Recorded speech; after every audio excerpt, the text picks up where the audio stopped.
I feel fresh today, almost as fresh as a freshman. This is good. I'm making puns today, dad jokes. Welcome to Christian Podcast, everybody. I'm so glad that you're here.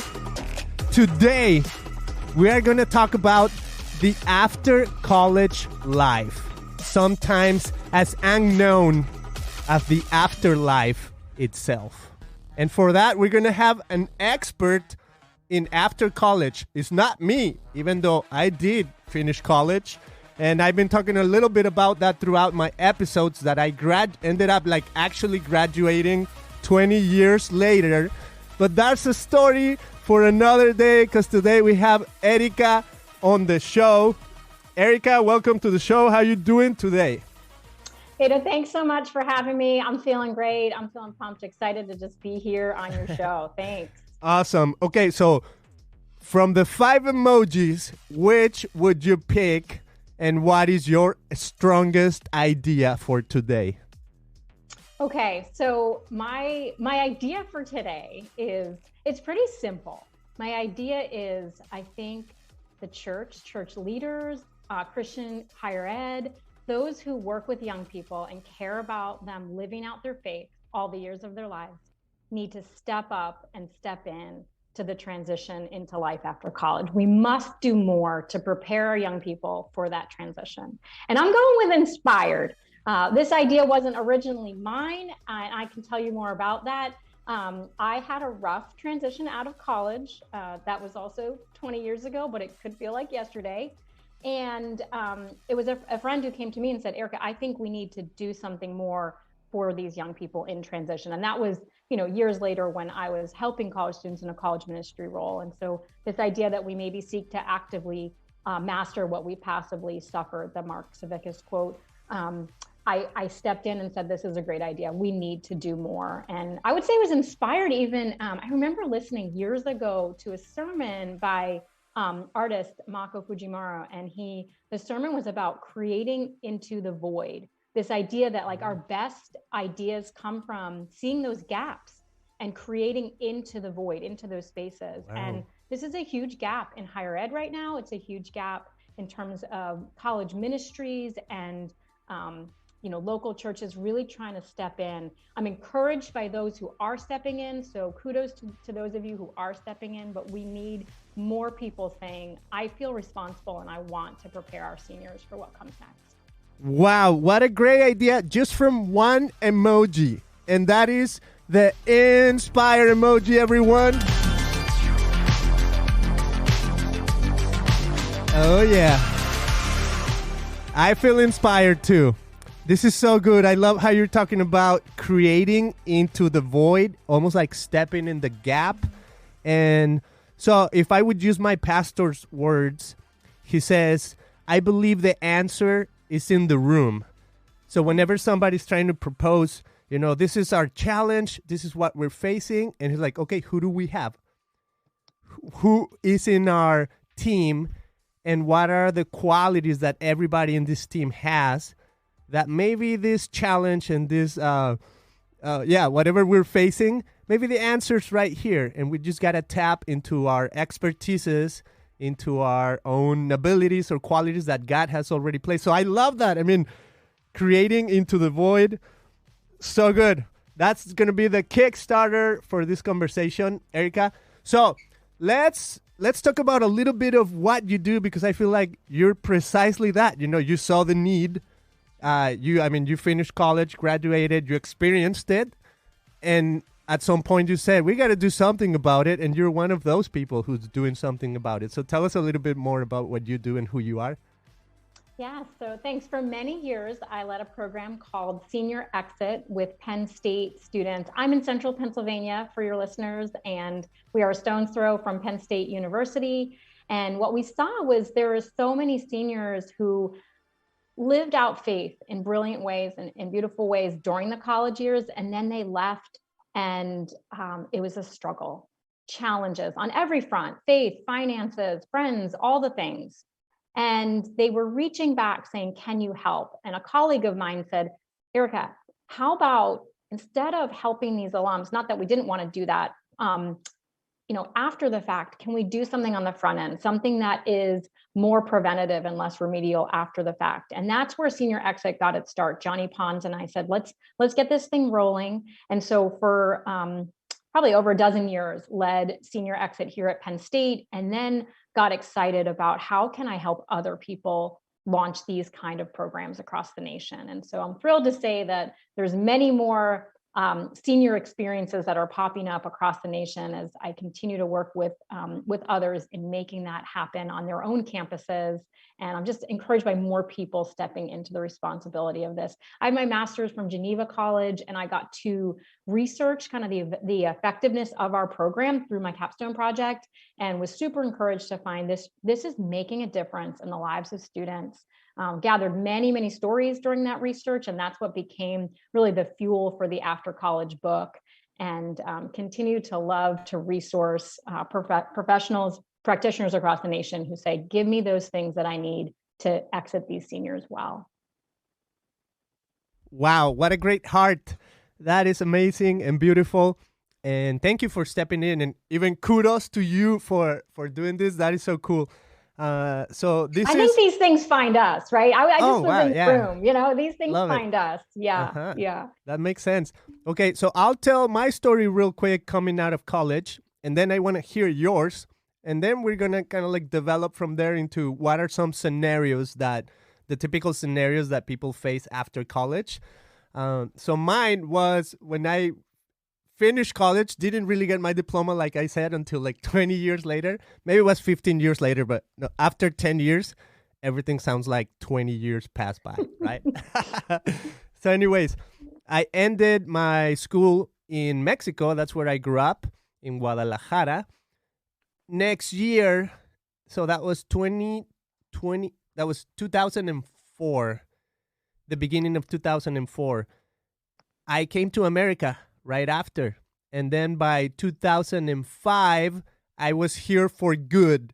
I'm not going to go into the details of what being here for good means. In some other episodes, I elaborate on that. But I'm just going to say I'm here for good since 2005.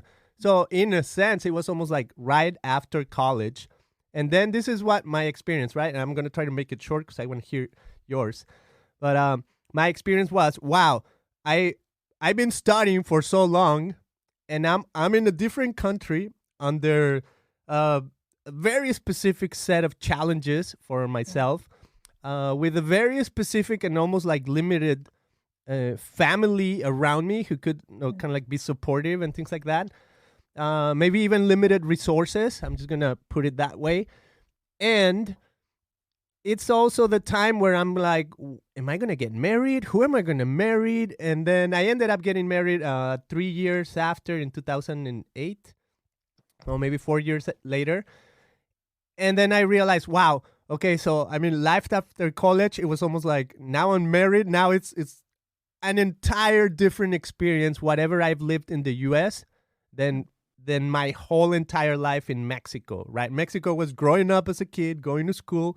And then the U.S. was almost like, okay, here's the real world with a whole new set of challenges after college. So that's a little bit of me. What was it like for you, Erica? Wow. Thank you for sharing that. And I mean, it sounds like your transition was even further complicated by, this is a whole cultural transition in addition to leaving the unknown of college and just what is it to be a student for many years in a school system. I think you point out just that transition is full of concurrent stressors. And many people think they're ready when it's like, oh, check, check, check. I have these things figured out, but there's so many different facets to that transition. And I wish someone would have better prepared me for all those different facets. I had a good head on my shoulders. I loved college. I had no real post-graduation plan. I ended up moving out here to central Pennsylvania. I had a college roommate who was also a writing major, and she said, hey, let's have a writer's house. You know, we can encourage each other to keep writing. I don't know how we thought we were going to monetize our lives. Like we weren't getting these big book contracts. We were like poets writing poetry, thinking, no one moves to state college without a job. So I don't know what I was thinking, but very much this artist self who didn't have very good post for the love of the art. For the love of the arts. I don't know what I thought I would do after college. I had some like bohemian idea that I'd be like in New York City writing, and then ask me how many jobs I applied for my senior year. zero.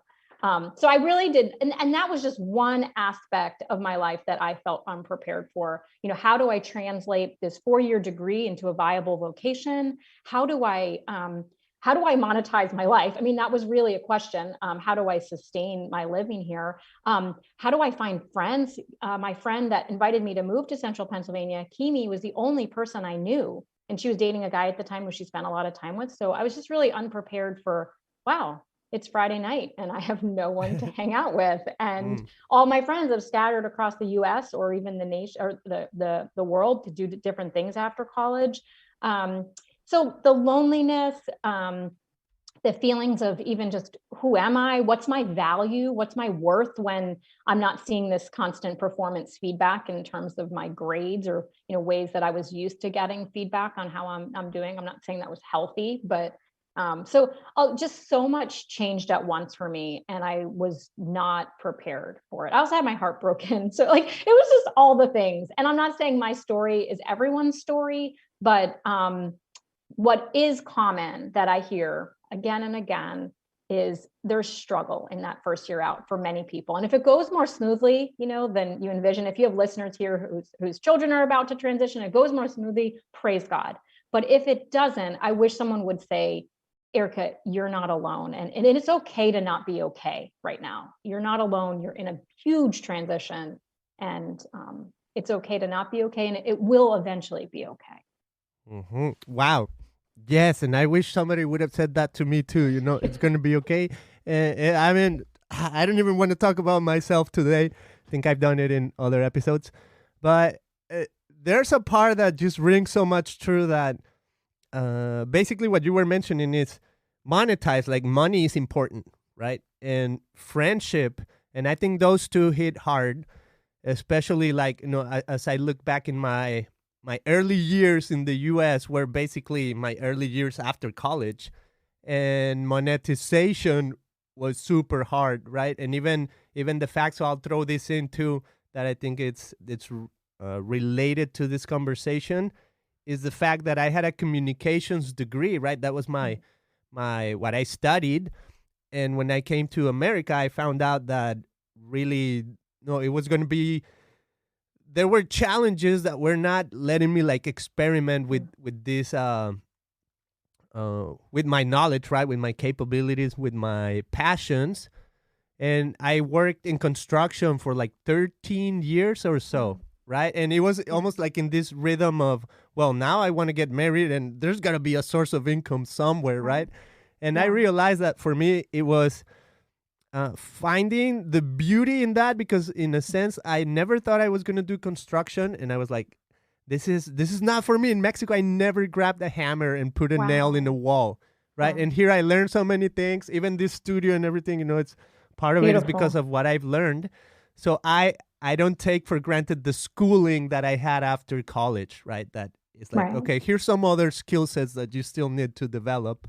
And I stepped into it, So I wonder how many people might feel a little bit like that too. In Mexico, we have this saying that's very typical that, you go to college for 4 years and you end up putting a taco stand. Right? Is there the equivalent to that in the US? Well, maybe for my major, as an English major, you end up putting these 4 years in and then you become a waitress.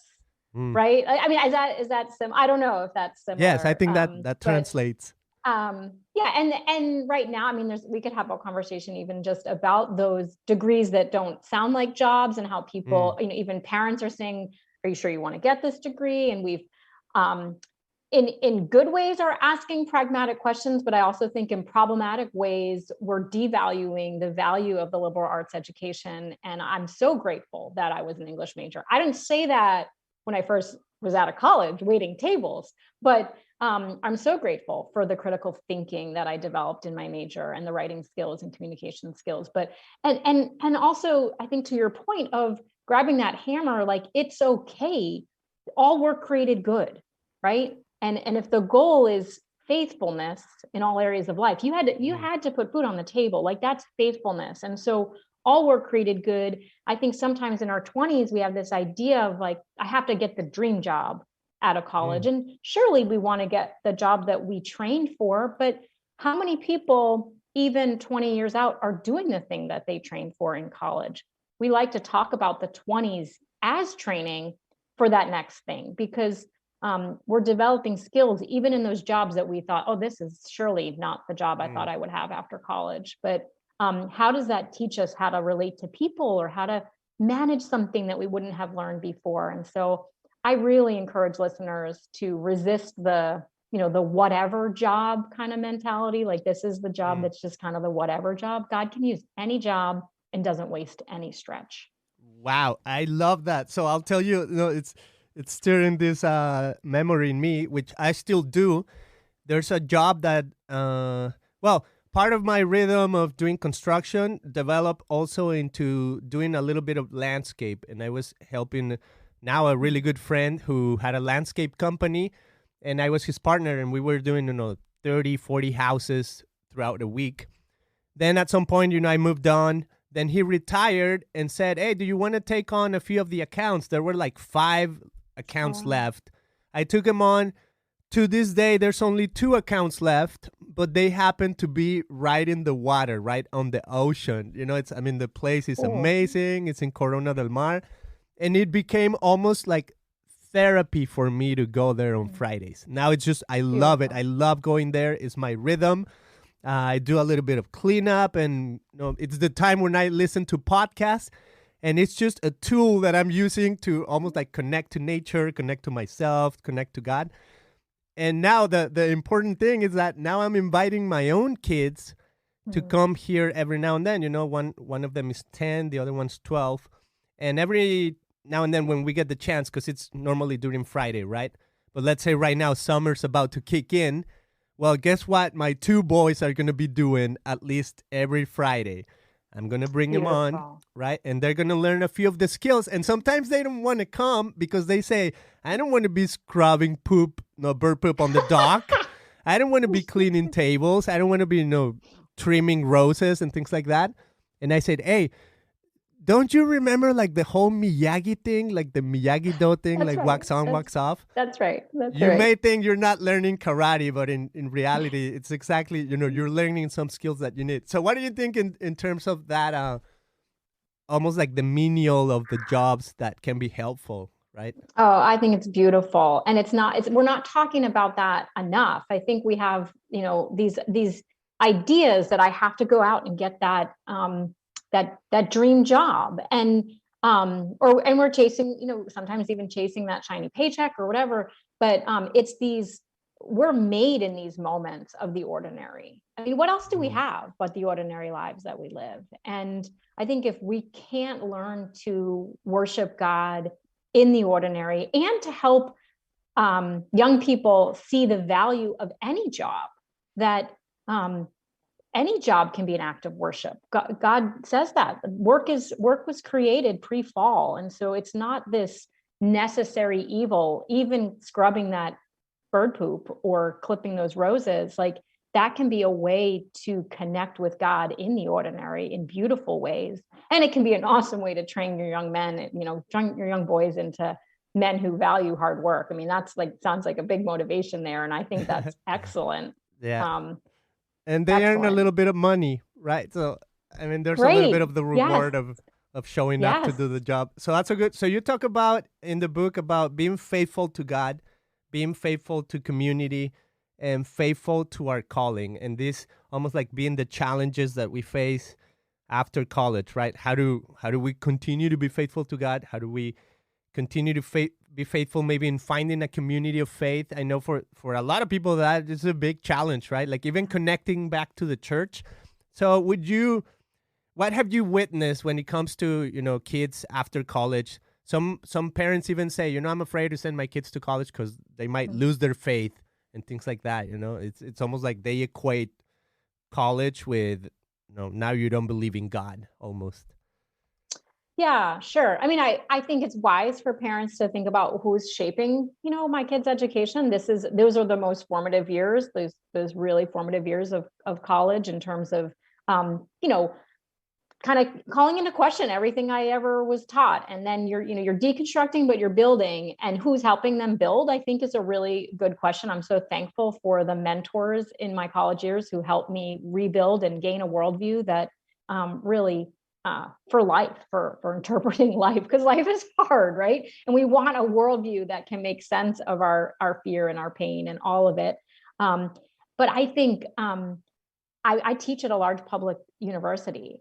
And I have students in my classes who are students of faith, and they have beautiful stories of how they have found their people in college, how their faith is growing. There are many professors who are wonderful mentors. They're learning to be critical thinkers at a large public institution. I'm a huge advocate of Christian higher ed. I teach for a Christian higher ed institution, but I'm also an advocate for students finding vibrant faith in a public institution, and they're forced to live this out among people who may not agree with them. And that's a life skill they're going to need beyond here. If they're going to be kingdom builders beyond the college years, they need to figure out how to winsomely, defend and celebrate and call people into faith during the college years. And what better place than bumping up against people who have different worldviews than you, right? Wow, that is so good. So, I have two things. One is the thin skin in adversity, which it might be a little bit related to what we were just talking about a few seconds ago with the jobs maybe that are not necessarily what we expected or the dream jobs. But what else have you witnessed when it comes to thin skin in adversity in the after college years? Yeah, this is a hard conversation right now, because I think even, I was just talking to a college pastor, a pastor at a liberal arts college, and he was saying how in one way, right, our students are this group of students graduating right now more resilient than ever before. They lived through a pandemic. They were forced to be flexible and adaptable. And in other ways, right below the surface, this fragility that we should be concerned about. Like, are we going to be, the mental health crisis that is our world right now, like it's concerning me. I had my fall semester was, this was the first semester students were fully back to take classes in person at Penn State. And I talked to other colleagues in the department of like, what's happening? Students were just struggling to even come to class. And I'm gonna have a class where it's like, you have to come to class in order to pass the class. There's only 24 students in the class. Like, wow. You have to come. It's not this big lecture where you can just get the notes somewhere else. And I think just the struggle with some of the basic life functioning. And I can't tell you how many even student issues last semester of just heavy things that our students are dealing with. And so it concerns me. I think we need to really be attentive to what is going on with our mental health crisis and stepping into and getting ourselves equipped. I think for listeners here, if someone's struggling, that they are reaching out. But if someone feels like, I don't know how to navigate this in my church or in my small group, that we're getting resources, that we're raising our hands saying, I need more training, I need more equipping. So that's probably a big one. But yeah, you've had students who they face more adversity before they graduate than any one of us, and they're going to be fine. Like they're just going to move in stride.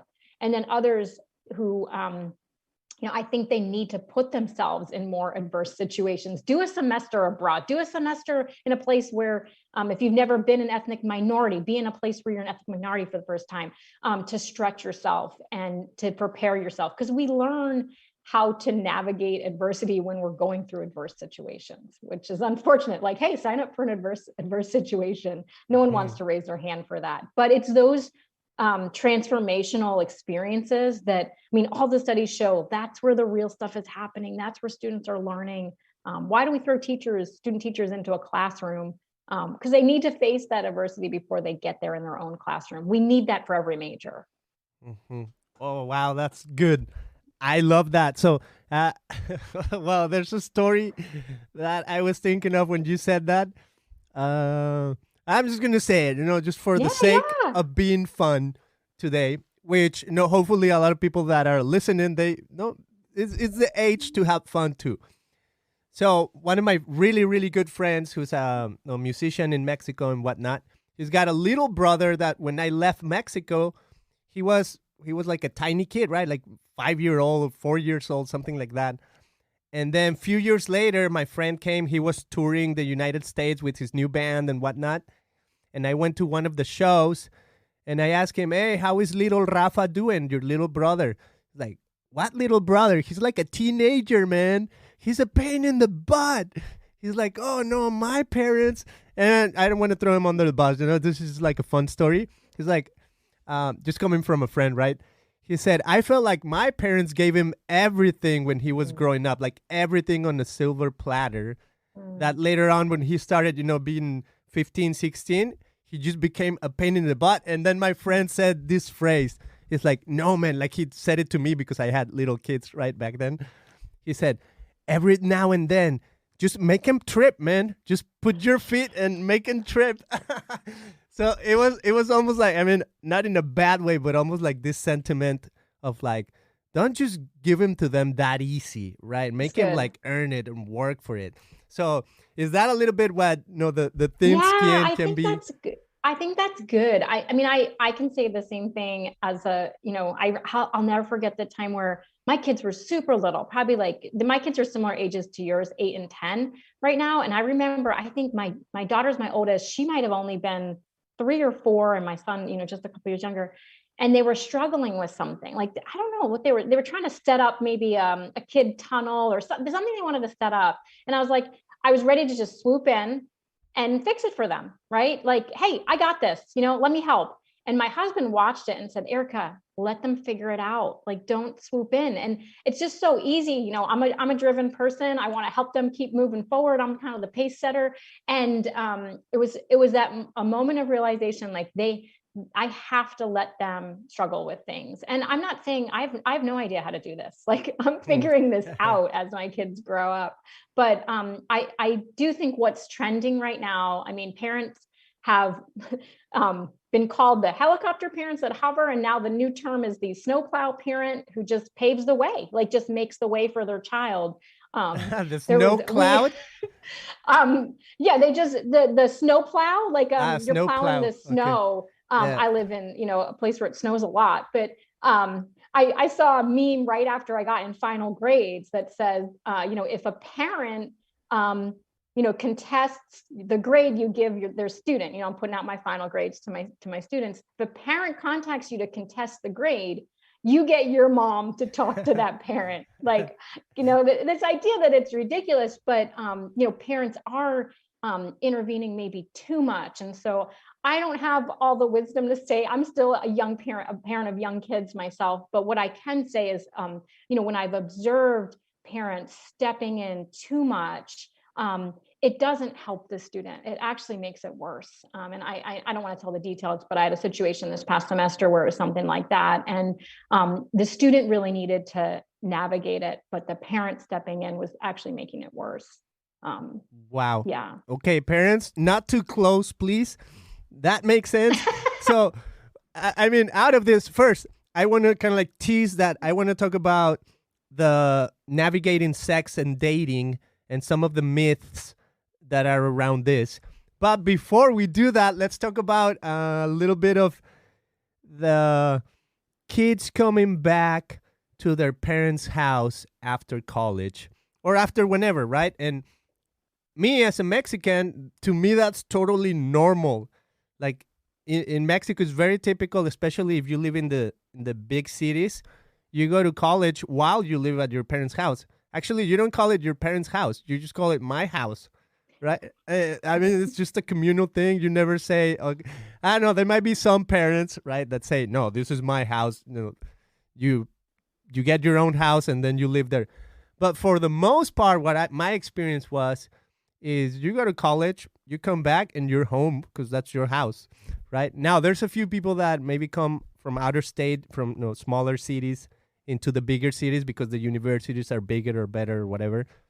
And then, there's a little bit of that dynamic of, okay, you need to rent a room, live somewhere, and then go back home, whatever your town is. So there's a little bit of that, but for the people that live in the city, which is a lot, millions of people, it's very typical. go to school, come back, and I'm home. And almost this sentiment also of I'm going to live here until I get married, until I figure out what my next step is. And I never felt, like my parents, well, in this case, they were divorced, but my dad ever saying, hey, it's time for you to move out or something, Sure. Not also doing the opposite of saying, hey, I don't want you to flourish and get out, right? But it's Right. just, it's not in our mindset. That's what I'm trying to get at. So what do you experience in terms of that for kids after college? Yeah, I love that you point that out because there are so many things, there are so many cultural assumptions that are being made, and even just, terminology that goes out there about like what should it mean to be an adult, like even theories about finances, right? Like this idea that becoming an adult means I'm out from under my parents' roof. I no longer have any financial dependence on them. And so if you have people who are listening and they're helping young people, I would love for us to just do a better job thinking about what cultural assumptions am I making here as I define the word adult, as I lead a workshop about finances. Many of our students from different ethnic backgrounds are not asking, should I give money back to my family? It's like, how much am I going to be giving back to my family after I graduate and have a job? And so making space for those conversations and normalizing that for different students of different cultures, so that we're not pushing this dominant Western cultural thinking on our students and saying, this is how we're defining adult. It's funny when, I've had conversations with friends here where, their daughter was moving back after college, and they felt all this shame of like, I haven't launched my daughter. And I'm like, well, if you were in a different culture, if you were Mexican, Venezuelan, like there wouldn't be this conversation. Like it would just, everyone would be fine with your daughter moving back home. So she was like, I like this definition better. I think two students could make two very similar decisions, and one could be faithfulness for a student, and one could be I'm not listening to what God has for me, or I'm not doing the thing that is obedience right now. And so I think I mean, all across the church, if we could just stop judging each other, it would be awesome. But especially in those ways of where we've imposed our cultural things onto others. But I think that the thing to be mindful of, especially for those who the child did move away for college and then is coming back home, that's a huge transition for everybody. And that's probably worth a conversation of like, how do we want to approach this? Because I know for me, I moved back home for just the summer after college, and I didn't, again, right, my no post-graduation plan. So of course I'm moving back home for the summer. And I was home for probably 3 days, and I can't live here.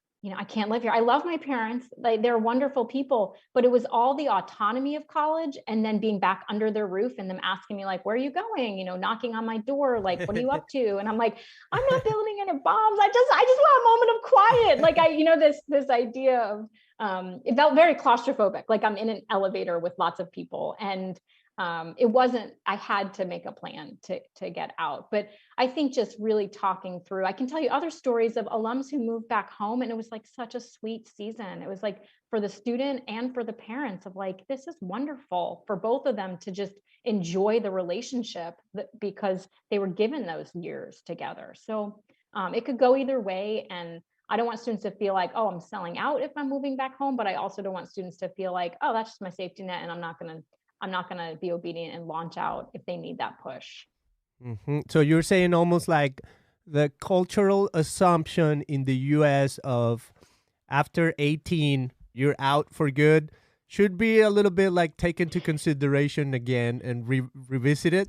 Yeah, I mean, I'm definitely going to get pushback from people because we have two things trending right now, right? We have a conversation around failure to launch and this extended adolescence. And when I was in my 20s, Arrested Development, that TV show was very popular, Arrested Development. And, people were gathering, these young people were gathering together in the local church to like watch episodes of Arrested Development. Wow. And at first I was like hanging out with these folks. And then I kind of came to this moment of like, you know what, I don't really want to arrest my development. Like I do want to like develop into, a functioning adult person. And so, I stopped going as often, but my point is we do have issues, I think, of failure to launch. And I mean, even Jeffrey Arnett coining that emerging adulthood term.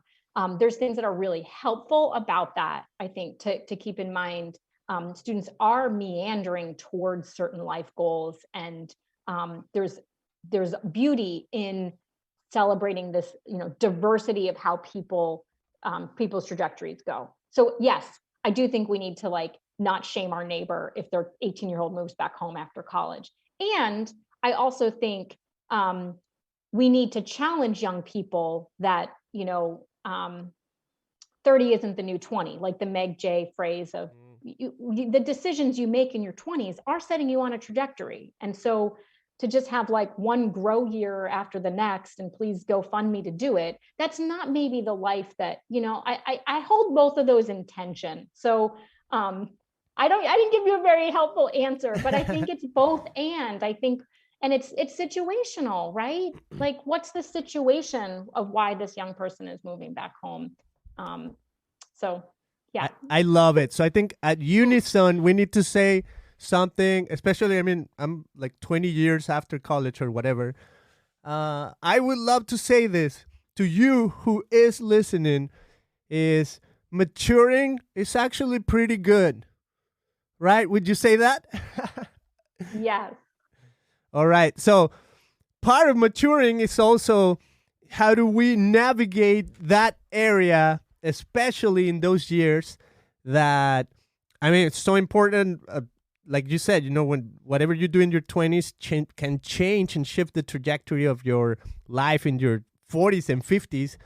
And I think, even as a man, I don't know how other people feel, but I do feel like this is a super hot topic in those years. Even looking back, I'm like, wow, what do I do with my sexuality, right? And I was one of the guys almost like waiting to be married, to have the one person and whatnot. But I realized, the more I was in college, that it was not the case for a lot of other people, right? Just listening from other people's experiences and whatnot. So what are some of maybe the myth busters that you talk about when it comes to navigating sex and dating after college?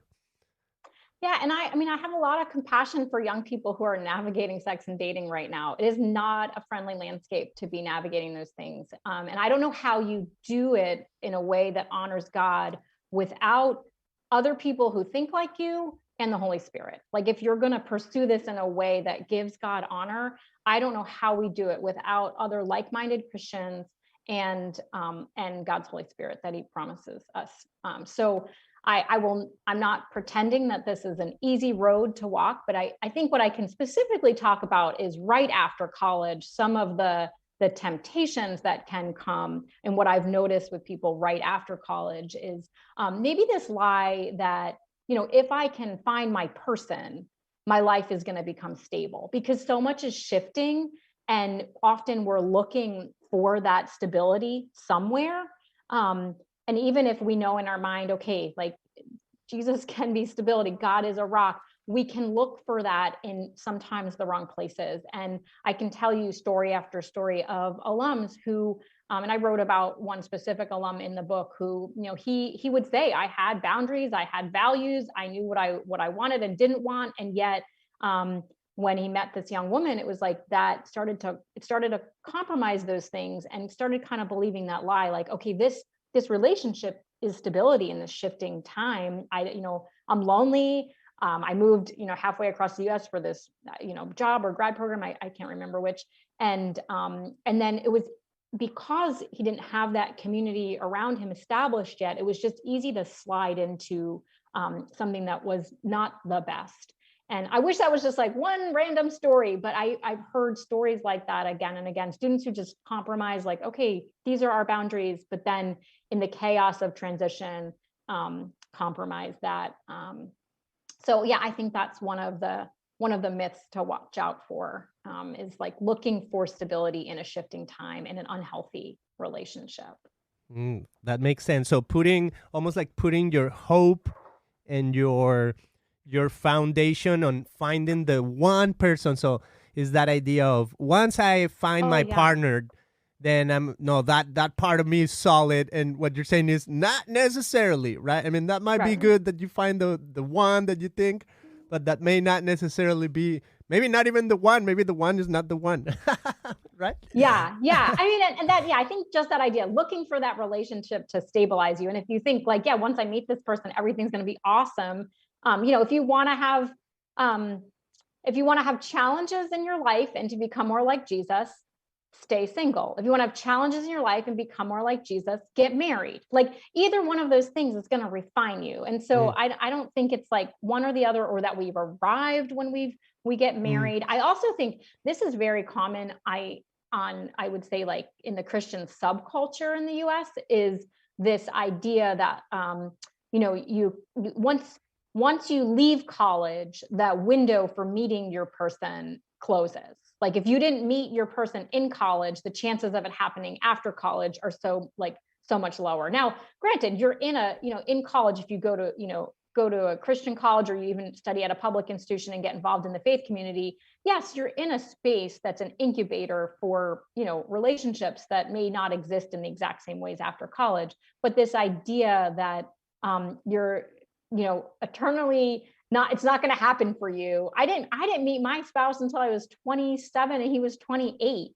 So if I had believed that lie, which I'm sure I did, I think I wrote like some angsty essay in my mid-20s about being single because I thought like I missed my window. Wow. But that is just a lie that I think the enemy wants to use to make us feel discouraged in that area of our lives. And many people are not, the average age of marriage is now so much later. Many people aren't getting married till late 20s, early 30s. And so, and some of my friends I graduated with didn't get married till they were 40 and have beautiful, for the first time at age 40. And my friend just had a baby. I mean, it's God can do all different things at all different times. And so I want to encourage anyone listening if they feel like, oh, that window has closed for me, that's just a lie. I don't know God's plan. I have friends who want to be married and are still single, and they're, following God in faith.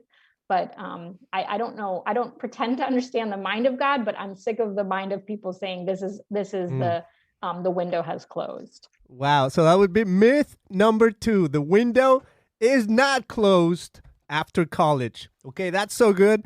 The third one I love that you have right here is cohabitation is the most practical solution.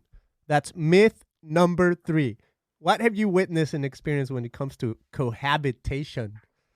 Yeah, I told the story in here of Ava and Jason, and I was mentoring Ava at the time, and she knew she wanted to marry Jason, but he was getting into this program. I think it was in Chicago, and she was like, "Well, I think we're just going to live together, until we can plan that wedding and get married, and like that seems to be the most practical solution for us." And I challenged her. I said, I think that God has something better. And, what are your thoughts on getting married before deciding to move in together? And this isn't just, you may have listeners who don't agree with my, conservative thoughts on don't live together, but even trending, non-faith-based, Meg Jay's book, she talks about cohabitating. And I can talk about non-Christian friends who cohabitated, and it made it so much harder to get out of a relationship that wasn't a positive relationship. And then you have years of sunk time into this relationship that, and Meg Jay talks about how it's easier to kind of slide and not decide because you're already cohabitating. And so long story short, Ava and Jason decided to get married before moving to Chicago. They planned their wedding in 17 days. Craig and I were at their ceremony. It was this beautiful lakeside ceremony with maybe like 20 of us there. And they were so excited because they were like, you know what, we are going to be those people on the dance floor at weddings when they say, who's been married for 50 years? They're going to be those people because they got married so young, and they knew this was the path. I'm not saying like just get married because you want to live in the same city as this person you're dating. Marriage is not a decision to enter into lightly, but for them, they're thriving. They have 2 beautiful kids. It was the right choice for them, and they were only delaying it because of a cultural expectation here to have the big wedding and to be able to plan that out. And they did end up having a celebration like a year or more later with more family, but it was the cohabitating it may seem like the practical decision, oh, we'll save money if we live together, but I just don't think that that's God's best. And I'm not just saying that's trending in a non-faith space too. Mm-hmm. And you even mentioned like a little bit of the statistics that I think it was around divorce, that maybe cohabitating, it's more prone to, I think it was even like 70% or something, to end up in divorce rather than, marriage, which I love your point about like, what is your expectation even going into cohabiting, right? Are you even talking about getting married? Like, how do you see yourself? Maybe and ask the question, right? Maybe you're not even thinking of what the future is going to be like in 5 years. All you're thinking is like, right now I'm just moving in, right? And we're together and we love the relationship, but you're not necessarily thinking, what is this relationship going to look like 5 years from now? And how could thinking about marriage either help it or not, right? Right. No, the research is showing that the cohabitating is leading to higher divorce rates, and so that is concerning. I don't know. I don't remember the exact number, but I think this gets. I mean, your comment here of like, what's the goal? Who do I want to be in 5 years? What's the plan? I think if we all just took a step back, even that young alum that moves home, or asking like, what's the game plan? What's the goal? And is this moving me closer to that or farther away from that? I think it's a great way to assess some of these decisions. If you're not someone who's using a faith grid, and I mean, I would hope that if you're listening and you want to put these decisions before God as like, okay, what is God's best in this situation? And so I love how you're bringing that up of like, in the moment, this feels like, okay, this is working, but what's the end game here? Yeah. Mm-hmm. And just to be clear, I have personal friends who kind of did it, and maybe out of because they were pregnant already and things like that. Sure. And it turned into cohabiting, and then eventually turned into they got married, and now they have beautiful families. So I'm also not saying hey, that's avoid it at all cost. Right. There's always hope. That's a God's grace versus like a good game plan. I think there's a difference, because I'll have friends, I'll have students push back on me of like, well, I want to date this person. He's not a believer, but like, these 2 people dated and like he became a believer because they dated. And it was like, wait, how about we don't look to that as a model? How about that's like God's grace, but not a game plan? Love it. So the difference between a game plan and stepping into God's grace. So lastly, myth number 4, which I think might be a little bit related to cohabiting, right? But being more specific, you say myth number 4 is what we do in the bedroom is none of your business. How is that a myth? Yeah.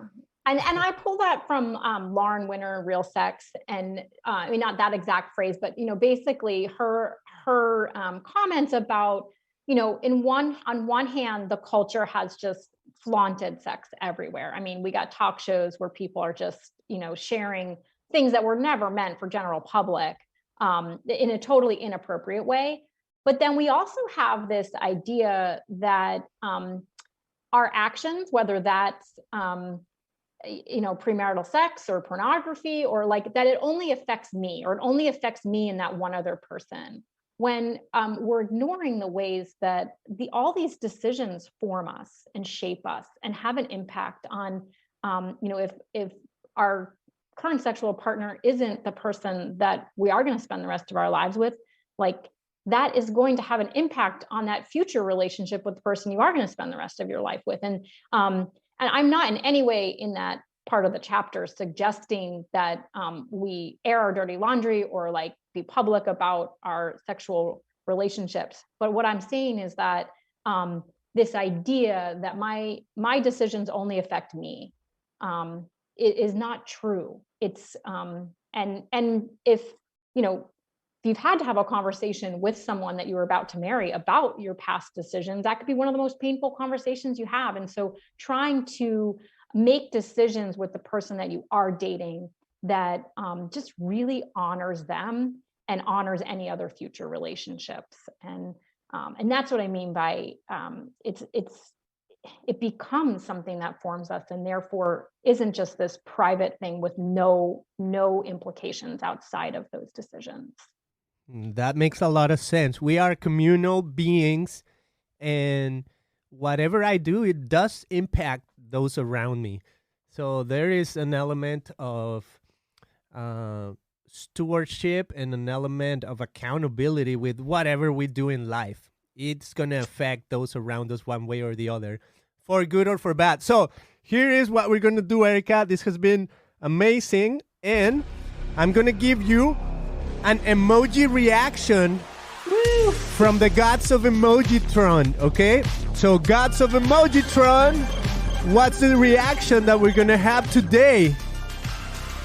And I have the divine emoji reaction. So right to reply. How do you feel? Because you love critical thinking. So how do you feel about getting a divine emoji? Do you agree, disagree, or would have chosen different? If anyone's getting a divine emoji, all the glory is going to God. If we're going to be faithful in this, we need him. And any good that comes of this, God gets all the glory, right? So thank you for that. I don't know how to react. That sounds good to me. That sounds good to you. Love it. Okay. So now what we're going to do is your own chance to summarize the episode through our 5 emojis. So when it comes to the afterlife college, what is the most blasphemous idea that you can think of?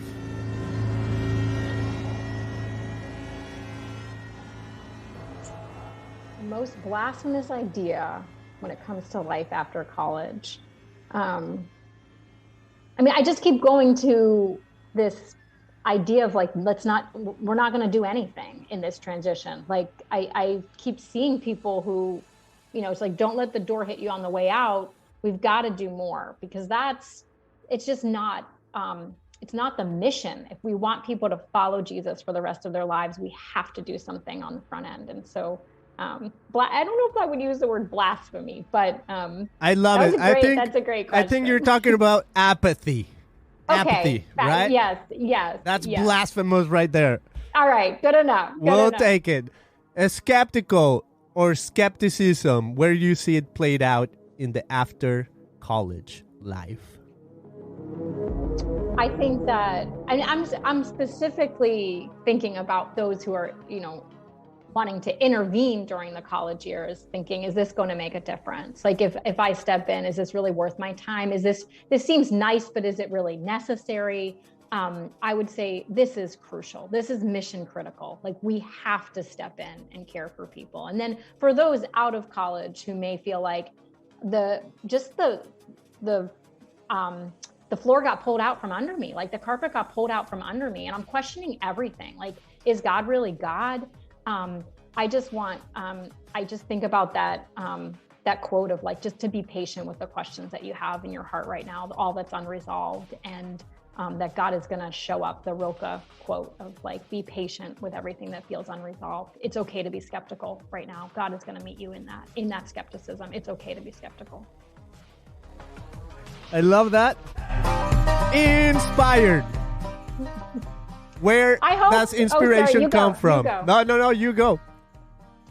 Where does inspiration come from? I mean, we can't really have ideas on our own, right? Like we react to each other. Like you and I are having a conversation. You say something, it makes me think something. And so we need inspiration by listening to God and by listening to other voices, like your good voice here on Christian Podcast. So that's where inspiration comes from. It comes from listening to voices around us, and especially listening to the voice of God. Super. Holy. I think if we're going to live out this faith in life after college, we will be set apart. We will look weird. We will look different. My daughter says to me the other night, Mom, we're the weirdest, coolest family. And I was like, preach, we are going to do things that are weird and different, but it's going to make us set apart in a good way. Yeah. And finally, divine. I mean, I just keep thinking like all glory goes to God. If we're gonna live for Him beyond our college years, I mean, isn't that like what's our goal to to love God and enjoy Him fully? And I think like that's the good life. I mean, we're all chasing the good life after college, right? That's the good life, is to enjoy Him. And I especially love that we talked about ordinary moments. I think for many students, it can be hard to kind of come off that mountaintop into the quote mundane of life after college, but it's only mundane if we reduce it to that. I think there can be so many divine and beautiful moments in doing the dishes and folding the laundry and just loving our neighbors, like our literal next door neighbors, swinging the hammer, clipping the roses, pulling the weeds in my garden this morning. Like that's divine. And we have to just put one foot in front of the other and live this out. That's all we have for our ordinary days.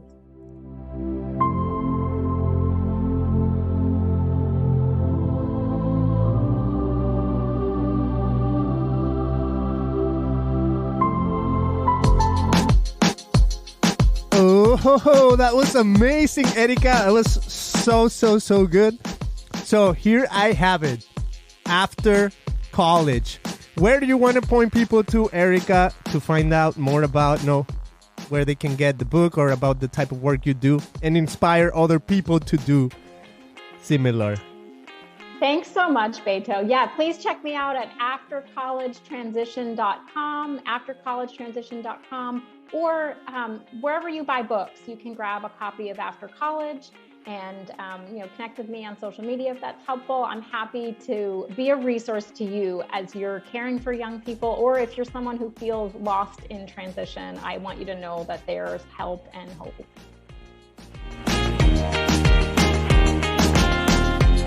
All right, we're gonna dance it out. You ready? I'm ready. This is the life really after college. 20 years down the road. Okay, my friends, thank you for listening and watching. You guys know me. I would love for you to leave a positive review, share the episode, like, subscribe, follow wherever you listen to, whether that's Spotify, iTunes, Roku TV, or you can visit us at christianpodcast.com, where we have all of our emojis, and you can disagree with us by choosing your own emoji. I'll see you guys on the next one.